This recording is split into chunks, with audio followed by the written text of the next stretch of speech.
Higala, kumusta? May buntag Iligan, may buntag Mindanao, may buntag Pilipinas.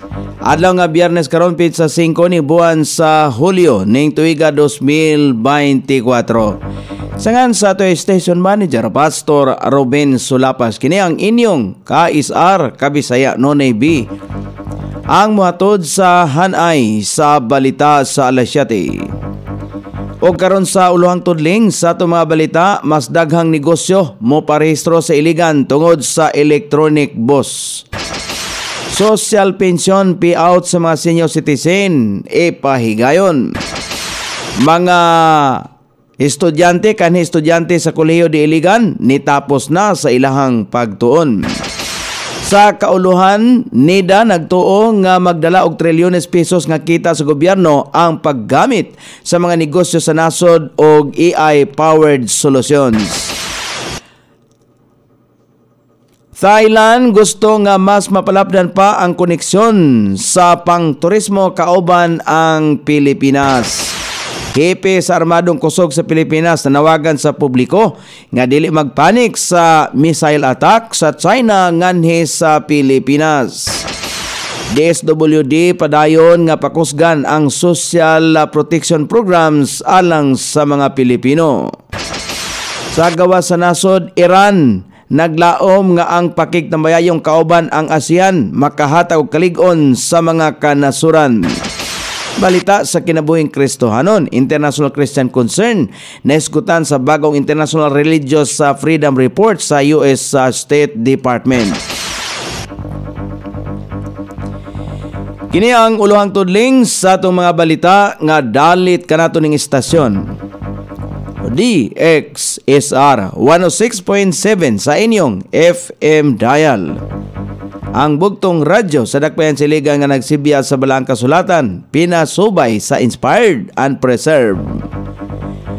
Not simply dictated King James Version sa Anchor Broadcasting Corporation. O karon sa kompleto nga detalye, una sa balita dinhi sa Iligan, makalaom ang Iligan nga modaghan ang mga negosante sa syudad og oportunidad alang sa panginabuhian tungod sa gipasayon o gipadali nga paglukat og pagrenew og business permits.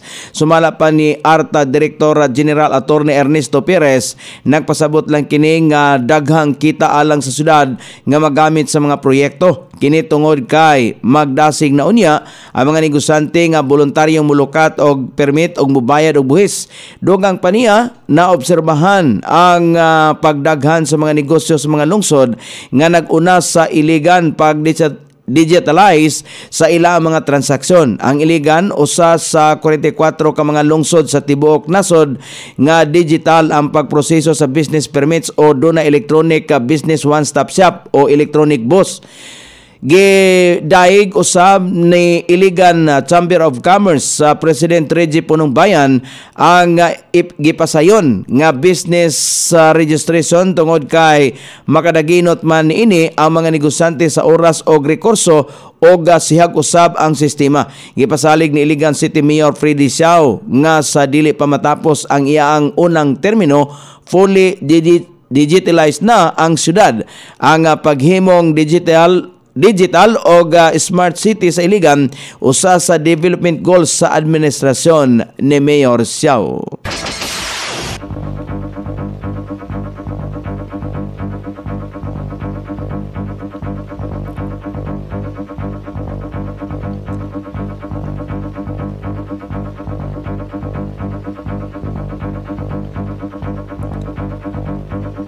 Magsugod sa Hulyo 16 ning tuiga ang DSWD Social Pension Payout sa mga kwalipikadong senior citizen. Ipigayon kini sa GEM sa mga barangay. Abiso sa mga benepisaryo nga magdala sa kinahanglang pamatuod nga sila ang benepisaryo o kaha pureba nga otorisadong mokuha sa pensyon ang representante kundili personal nga makaadto ang benepisaryo. Dugang ahwag sa Office of the Senior Citizens Affairs kon OSCA nga mokubra ang benepisaryo sa iyang pensyon sa insaktong pitsa og oras. Gi-schedule usab sa Hulyo 19 ning tuiga ang pagkuha sa pensyon niadto napakya sa pagkubran ini dito kinikuhaon sa OSCA sa Barangay Palao.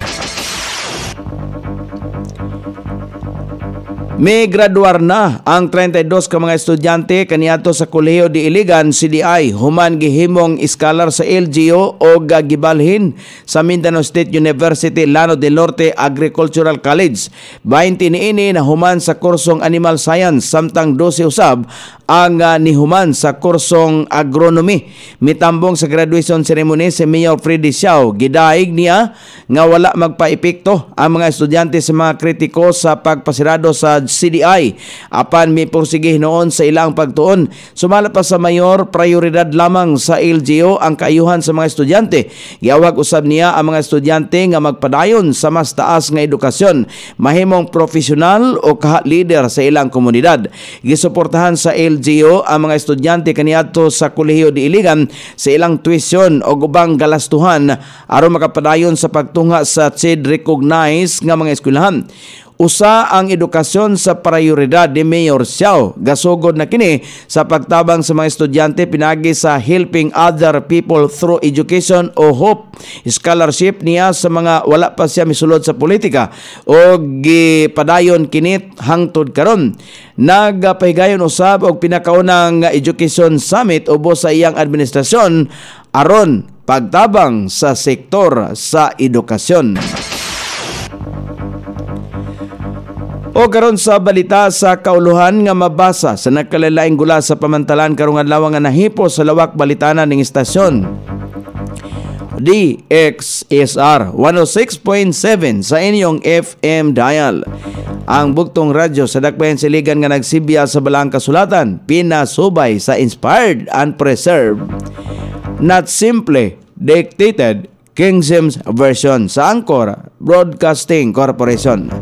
Mukabat sa 2.6 trilyones pesos ang gilaumang kita sa National Economic and Development Authority nga mosulod sa Pilipinas sa higayon nga mag-adapt na ang mga negosyo sa artificial intelligence sa powered solutions. Gisiguro usab sa ahensya nga suportado nila ang paglusad og National AI Strategy Roadmap 2.0 bisan ang pagtukod og Center for AI Research. Sa usa ka pamahayag gibutyag ni NIDA Secretary Arsenio Balisacan, ang AI mao ang makatabang usab aron mulambo ang mga negosyo sa Pilipinas. Lakip na niini ang retail, logistics, manufacturing o bisan ang mga financial services. Nagtuo ang kalihim nga sa naasing pamaagi ang mapakusgan panini sa kagamhanan ang pagduso sa tukmang local innovation o digital transformations. Masuportahan usab sumala pa niya sa AI roadmap ang mga empleyado nga mamahimong mawad-an og trabaho. Kini mao ang pamaagi sa upskilling, reskilling og training alang ngadto kanila.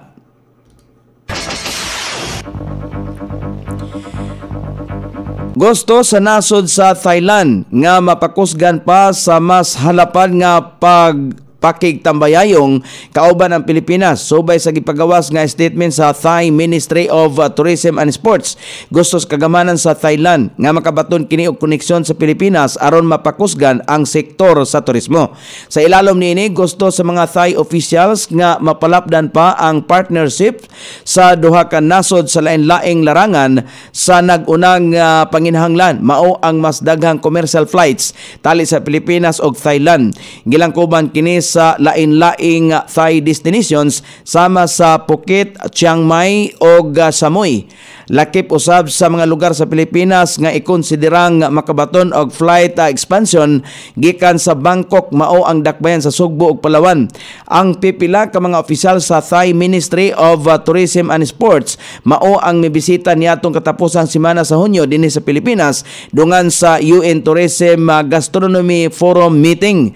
Dinhi unang nakigsultihanay ang mga naasong opisyal ngadto kang Department of Tourism Secretary Cristina Garcia Frasco o girekomendar sa mga Thai officials ang pagbaton og sister city tie-up tali sa Pilipinas o Thailand.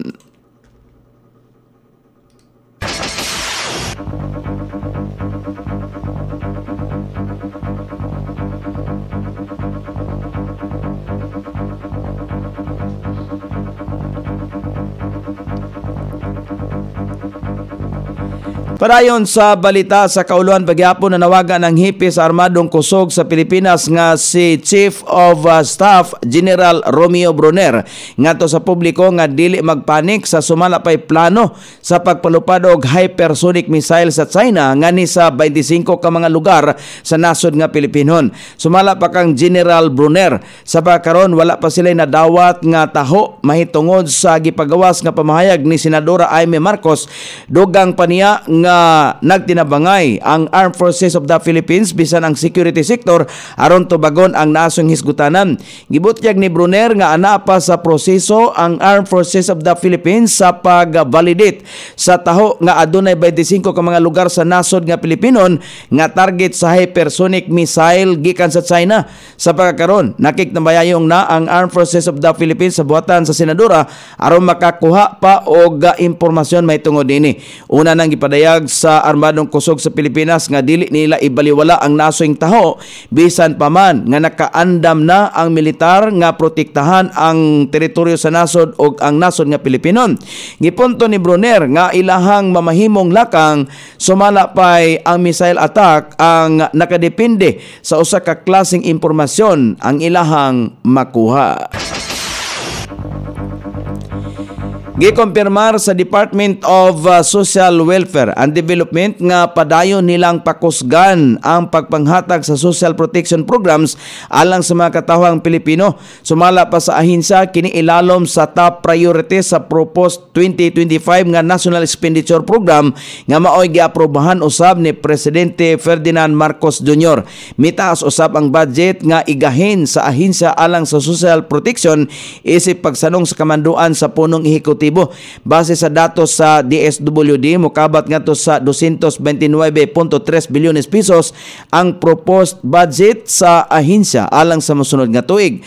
Halos katunga usab sa approved National Expenditure Program sa DSWD ang mopaingon sa Pantawid Pamilyang Pilipino Program. O karon sa balita sa gawas sa nasod, gilauman sa nasod sa Iran nga ang pakigtambayayong sa ubang mga kanasuran ngadto sa Association of Southeast Asian Nations ASEAN makahata og kalig-on sa relasyon ini uban pang nasod sa tibok bahin sa kalibutan. Sumala pa sa Iran nga maghatag unta ang pakigtambayayong sa ASEAN ngadto sa laing kanasuran og kalinaw nga makatabang usab sa Palestine. Kini nga baruganan sa Iran gisulti human nga nipirma kini sa Treaty of Amity and Cooperation in Southeast Asia.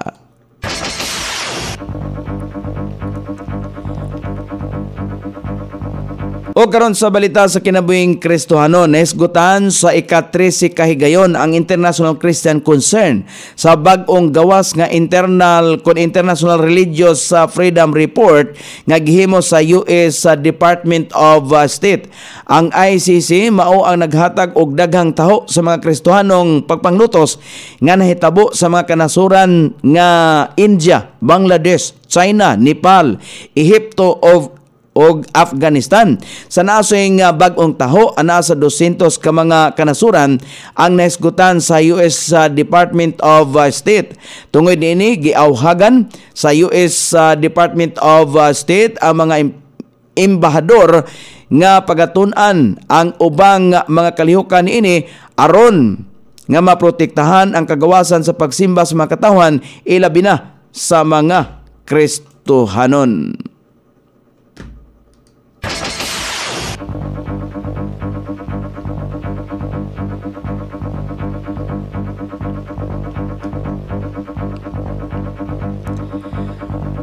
O karon sa kahimtang sa pagbanabana sa dagan sa panahon, padayon makaapektar sa nasod nga Pilipinon ang gitawag og Intertropical Convergence Zone nga makaapektar sa Southern Luzon, Visayas ug inguman dinhi sa Mindanao. Ang Metro Manila, Calabarzon, Mimaropa, Bicol Region, Visayas, Zamboanga Peninsula ug ubang bahin sa Mindanao makasinati og madag-umon nga kalangitan. Inubanan sa patak-patak ka mga pag-ulan, epekto sa Intertropical Convergence Zone. Posible ang mga pagbaha o pagdahili sa yuta tungod sa kasarangan ug usahay kusog ang pagbundak sa ulan. Ang Aurora, Quirino, Cagayan Valley ug ubang bahin sa Central Luzon makatagamtam gihapon o manag-umon nga kalangitan inubanan sa patak-patak ka mga pagulan epekto sa easterlies ug localized thunderstorm.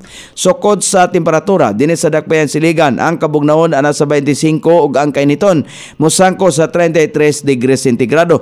Ang adlaw misilang kaniya sa alas 5:32 ug mosahop unya sa alas 6:30 sa sayong takna sa kagabhion.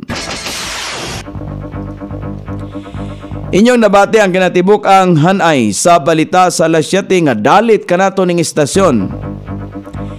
DXSR 106.7 sa inyong FM dial. Ang bugtong radyo sa dakbayan siligan nga nagsibya sa Balangka Sulatan, pinasubay sa inspired and preserved, not simply dictated, King James Version sa Anchor Broadcasting Corporation. Sangan sa tiksuwat sa atong balitang international ug sa kinabuhing Kristohanon, pitjan sa balitang lokal Coney Island. Sa ato station manager Pastor Robin Solapas. Kini ang inyong KSR Kabisaya Nonibi. Magpasalamat og moingon. Maayong buntag, Iligan.